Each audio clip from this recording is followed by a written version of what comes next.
Hyperion by Dan Simmons.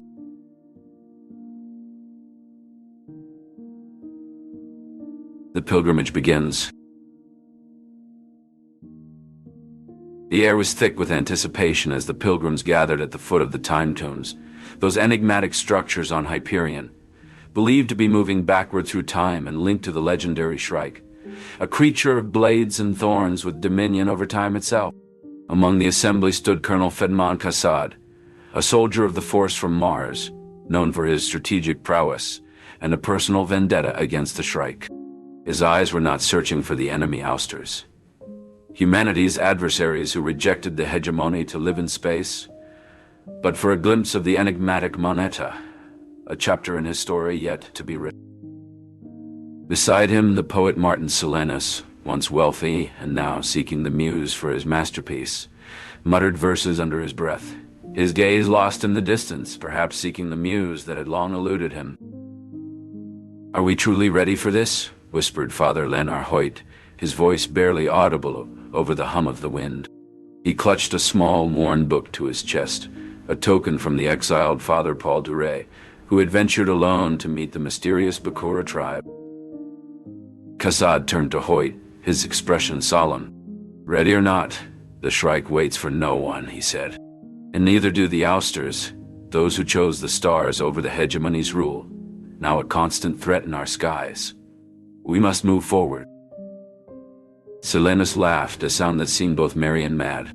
"Forward, backward, time is a fickle stream here," he said, twirling a lock of his hair. "But I wager we'll find more than we bargained for in those tombs." The group began their ascent, the path winding up the rugged terrain toward the time tombs. The air grew colder, and the light dimmed as if the very atmosphere resisted their approach, the scent of ancient stone and cold wind mingling in their nostrils. As they climbed, Kassad found himself beside a young girl, her eyes wide with a mix of fear and wonder. "Colonel, will we meet the Shrike?" she asked, her voice trembling. Kassad knelt to meet her gaze. "Child, the Shrike is a mystery, as are these tombs," he explained. "But we are here to seek answers, to face our destinies, whatever they may be. Our pilgrimage to these tombs is a quest for understanding, driven by desires as varied as the stars above." "And what of the woman you seek?" the girl pressed on, her curiosity piqued. Kassad smiled faintly. "Moneta is part of my quest, a chapter in my story that remains unwritten. But today we write our own tales." The group reached a plateau, the time tombs towering before them, silent sentinels to the unknown. They paused, each pilgrim lost in their thoughts, their fears, their hopes. Silenus stepped forward, his voice rising in a chant that seemed to harmonize with the energy of the place. "To the Shrike, to the tombs, to the heart of time we march," he sang, his words echoing off the ancient stone. And with that, the pilgrims crossed the threshold, stepping into legend, into danger, into the unknown. The pilgrimage had begun. The disillusioned soldier. In the tumult of the Qom Riyadh uprising, Colonel Fedman Kassad stood firm, his resolve unwavering. The fate of the hostages rested in his hands, and he was determined to secure their freedom. With decisive action, he launched a datasphere intrusion, swiftly uncovering the revolutionary mullahs' network. The mullahs, who had seized power through a coup, exploiting the chaos of the civil unrest, found their communications crippled by Kassad's strategic move. Their oppressive rule was brought to an abrupt end, not by artillery, but by the silent precision of cyber warfare. The hostages were liberated, yet Kassad's decisive victory earned him a daunting moniker, the Butcher of South Brescia. In the wake of the conflict, Kassad was engulfed in a storm of both commendation and covert apprehension. Yet his thoughts were consumed by Moneta, a vision of both passion and fate. She had steered him towards the enigmatic time tombs of Hyperion, her presence a constant enigma intertwining with his reality. Their interactions wove through the fabric of time, each moment drawing them nearer to their destined clash with the Shrike. Moneda's elusive guidance and her enigmatic role in Kassad's life were as perplexing as they were compelling. United, they honed their readiness for the impending conflict, their unity mirroring the turmoil of battle and the serenity of a shared cause. As Kassad set forth on his odyssey to Hyperion, the concerns of military tribunal were left behind. The call to the time tunes beckoned him with promises of war, love, and the opportunity to unravel the mystery of the Shrike. Side by side with Moneda, Kassad stepped into his destiny, the cynicism of his warrior's soul yielding to the lucidity of a quest that spanned beyond the confines of time. The poet's obsession. In the city of Keats on Hyperion, Martin Silenus sat in his study. The walls, once a testament to his early successes, were now a blank canvas reflecting his current state. Terina Wingreen-Faith, his publisher, entered the room, her presence a reminder of their intertwined professional history. "Another challenge, Martin?" Terina asked, her tone carrying both concern and a hint of exasperation.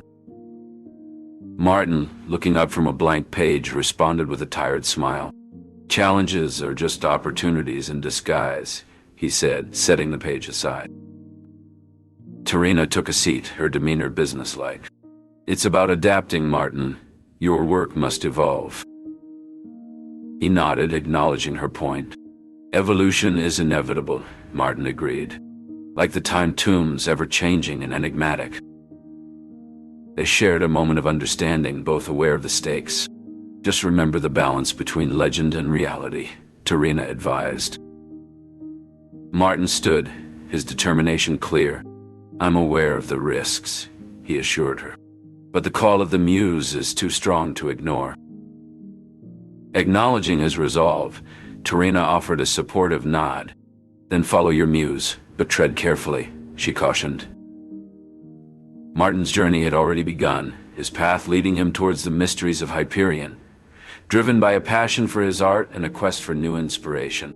It was a journey that promised transformation, both of his craft and of himself. The Ethnologist's Dilemma. Father Paul Duray stood at the edge of the Bikura village, his gaze fixed on the strange, circular patterns etched into the ground. These patterns, he realized, were a map of the stars above, a sacred chart guiding the Bikura in their worship of the heavens. "Father, you look troubled," said a voice behind him. Duray turned to find it Mastine, the Templar, approaching with a concerned look on his face. "It's this place, Het," Duray replied, his voice low. "The cruciforms. They're not just a symbol of faith, they're a shackle." Het nodded, his eyes reflecting a deep understanding. "I've seen how they resurrect the Bikura, stripping away their memories, their very selves. It's a cycle of rebirth that seems endless." A young girl, no older than 10, approached them, her eyes wide with curiosity. "Are you here to join the dance of the stars?" she asked innocently. Duray exchanged a glance with Het. "We are observers, child," Het answered gently. "Tell us, what is this dance?" The girl smiled. "It's the dance of renewal, the dance of life. Come, I will show you." As they followed her, Duray whispered to Het, "I came here to study them, to understand their beliefs. But the more I learn, the more I question my own faith. How can a just God allow such an existence?" Et's response was thoughtful. "Perhaps our understanding of justice is too narrow, Paul. Maybe we're meant to find a new definition here among the stars." They arrived at a clearing where the villagers were assembling, not for a ritual, but for a celebration of life. The girl took her place among them, moving with a grace that belied her years. "This is what challenges me," Duray confessed. "They embrace the resurrection, but at what cost? Is this truly eternal life, or is it a perversion of everything we hold sacred?" Het placed a hand on Duray's shoulder. "Our role may be to witness, to learn, and to carry these lessons back to the hegemony. But remember, Paul, faith is a journey, not a destination." Dure nodded, though his heart was heavy with doubt. As the dance continued, he couldn't help but wonder about the true nature of the Bequir's faith, and what his own pilgrimage to the Time Tombs would reveal about the universe and the God he served. The chapter closed with Dure kneeling by the altar, a silent prayer on his lips, asking for guidance and the strength to face whatever lay ahead. Suddenly the ground trembled, and a faint rumbling echoed from the direction of the Time Tombs. The Baikura ceased their dance, looking towards the horizon with a mix of fear and anticipation. Dure rose to his feet, his eyes fixed on the tombs, knowing that the answers he sought were waiting within their ancient walls. The mysteries of Hyperion were about to unfold. The Sibrid's investigation. In the year 2776, amidst the sprawling metropolis of Iron Pig, Braun Lamia, a former military officer turned private detective, sat in her high-rise office. The city, a hub of interstellar commerce and intrigue, was alive with the hum of advanced technology and the glow of holographic advertisements. Braun, known for her sharp intellect and tenacity, had made a name for herself in this future world, where human and AI lives intertwined seamlessly. As the evening rain tapped a steady beat against the transparent steel windows, the door to her office slid open silently, revealing the silhouette of Johnny. He was a cybernetic hybrid with a human consciousness uploaded into an artificial body, a common sight in an era where the lines between organic and synthetic life were blurred. Detective Lamia. Johnny's voice was calm but carried an urgency that belied his composed appearance. I require your expertise. Braun gestured to the seat opposite her, her gaze never leaving the Sibrid. Proceed, she prompted. Johnny settled into the chair, his mechanical fingers lacing together. I've experienced a form of death, he said, his words carefully chosen. My memory core was assaulted with a sophisticated virus, severing my continuity of self. It's akin to murder for a being like me. Braun's expression remained neutral, but her mind raced. You're seeking justice for this violation, she deduced. Precisely, Johnny confirmed. And it's imperative we act swiftly. The perpetrator's trail leads to Renaissance V, a locale I wouldn't frequent under normal circumstances. Rising from her chair, Braun's resolve was evident. Then that's our first stop. We'll uncover who's responsible for this attack on your identity. With a shared sense of purpose, they departed into the neon-lit night, the cityscape a testament to the age of wonders they inhabited, an age where even the essence of life could be stolen and the quest for truth could span the stars. Together, they navigated the rain-slicked streets toward the spaceport, the adventure before them as vast as the universe itself. The Scholar's Curse. Rachel Weintraub, the once celebrated scholar of the Time Tombs, now found herself ensnared by Merlin's sickness, a condition that regressed her age and trapped her in a cycle of fading memories. Each morning brought a subtle shift in her world, a reality slightly altered from the day before.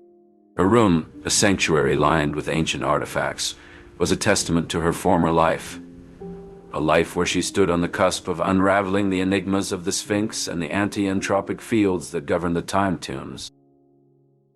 Good morning, Rachel, Saul Weintraub, her father greeted as he entered with a tray of breakfast.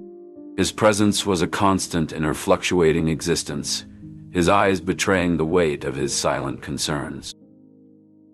Morning, Dad, she responded, her voice a mix of youth and misplaced maturity. What's on the agenda today? We're revisiting your Sphinx notes, Sol reminded her, setting the tray aside. You were onto something big. A flicker of recognition danced in Rachel's eyes. The Sphinx, of course, she murmured, thumbing through her journal, the pages a jigsaw of her own making. As they delved into the theories she once championed, Sol's explanations were a beacon, guiding her back to the brilliance of her past insights. The Sphinx is the key, he said softly, to the Time Tombs and perhaps to understanding your condition. Their session was interrupted by the doorbell. Sol rose, a protective edge to his stance. I'll see to it, Continue your journey through these pages.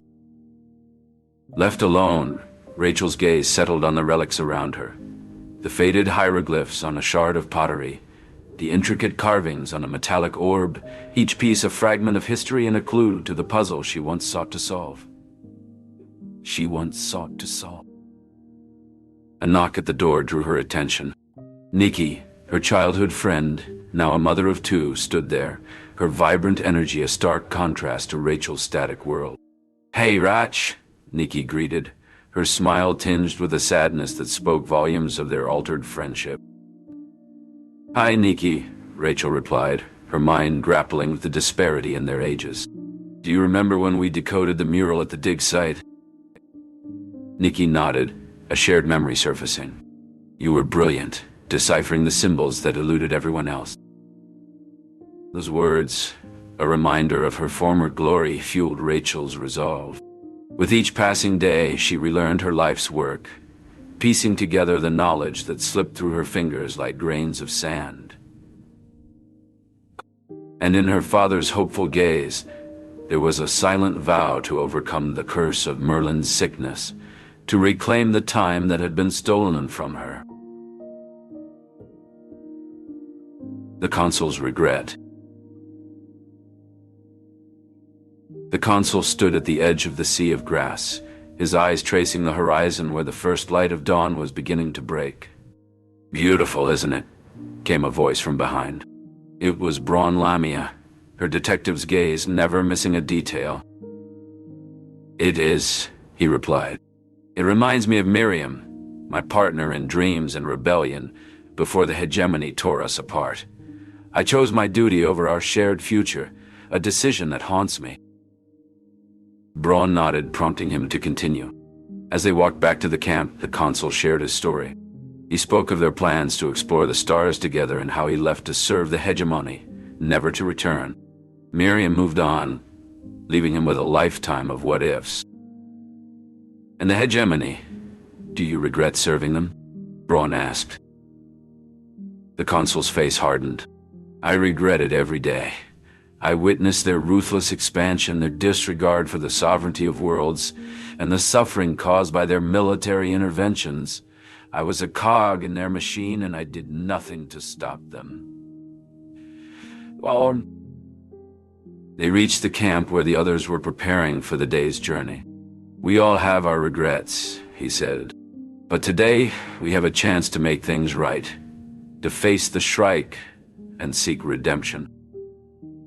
With that, they set off, the consul leading the way, ready to confront whatever lay ahead in the time tombs of Hyperion. The final confrontation.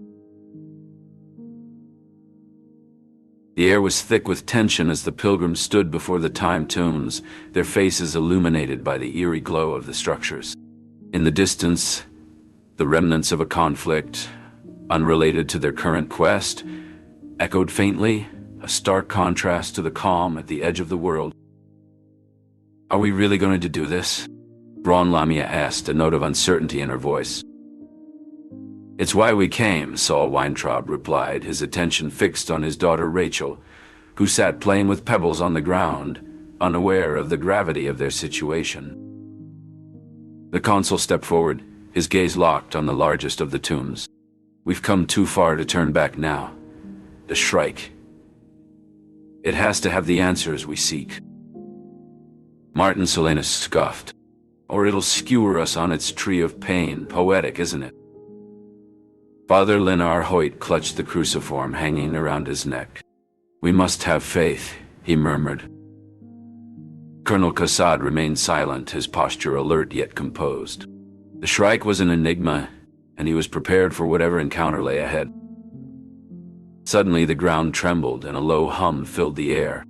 The time tombs began to pulse with light, faster and faster, until with a blinding flash the Shrike appeared before them. The creature was a towering mass of metal and spikes, its red eyes piercing each of them.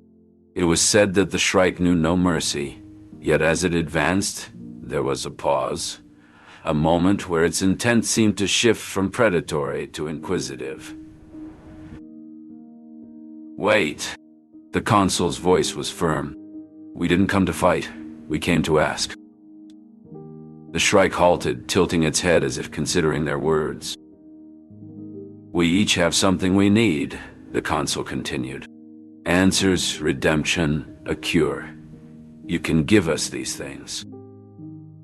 The Shrike remained silent, its gaze intensifying, yet not threatening.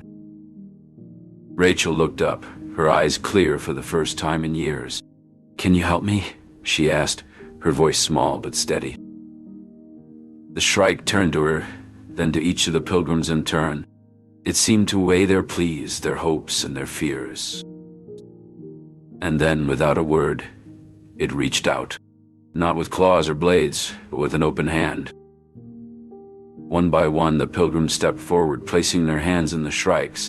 As they did, a flood of visions, of the past, glimpses of the future, and the understanding they had journeyed so far to find, filled their minds.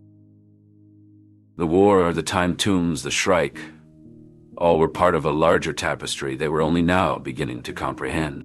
And as this knowledge settled within them, they understood that their lives would never be the same. For in the final confrontation, they had found not just answers, but themselves.